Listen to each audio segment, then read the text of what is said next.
Yeah, so each person has a very large number of microorganisms, primarily bacteria, but other organisms like yeast and molds has a certain amount, and that certain amount is very healthy.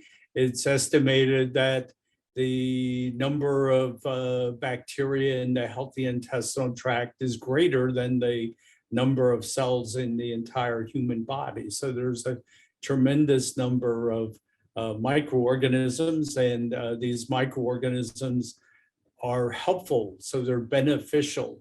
So beneficial microorganisms are often termed probiotics, meaning in favor of biotics, which in favor of life. And these microorganisms are very helpful. They help to crowd out harmful microorganisms that may be there. And if you have a high population of good bacteria, they can crowd out the harmful bacteria. They're also very helpful as far as helping us with the digestion of food. And they're also involved in producing certain essential cofactors like vitamins. So it's estimated that the critical essential vitamin biotin is produced in many people by their intestinal probiotics. And so all of these things are beneficial, and if these organisms are reduced, then our functioning is reduced. And there's a couple of things that are especially harmful, and one of those is antibiotics. So antibiotics, of course, may sometimes be necessary for a severe fatal illness like cholera or something like that. But on the other hand, the use of these antibiotics kills the beneficial bacteria as well as the harmful bacteria.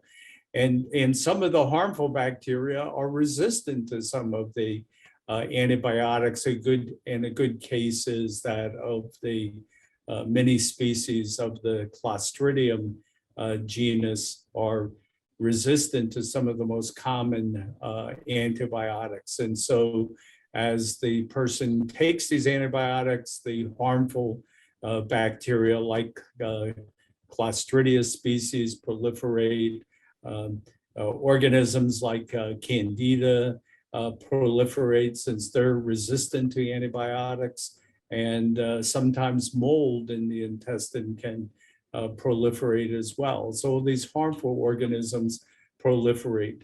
And then the other major factor throughout the world now has to do with the Roundup. The glyphosate is the chemical in Roundup. And of course, there are big lawsuits in the United States because of a connection between the use or exposure to glyphosate and different types of cancers. And the glyphosate also acts as like antibiotics do in killing beneficial bacteria, the probiotics, but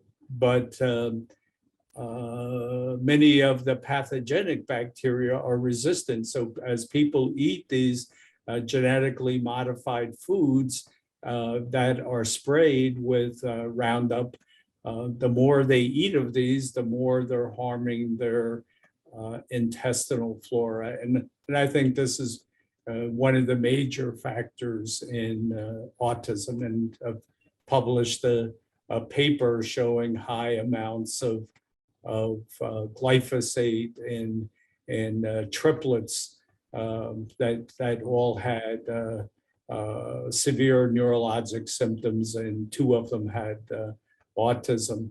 And by getting rid of the genetically modified food, which in their case was corn, they had a significant improvement in their autistic symptoms, and they also had a significant reduction in their problem with Clostridium, which is one of the bacteria very common in autism.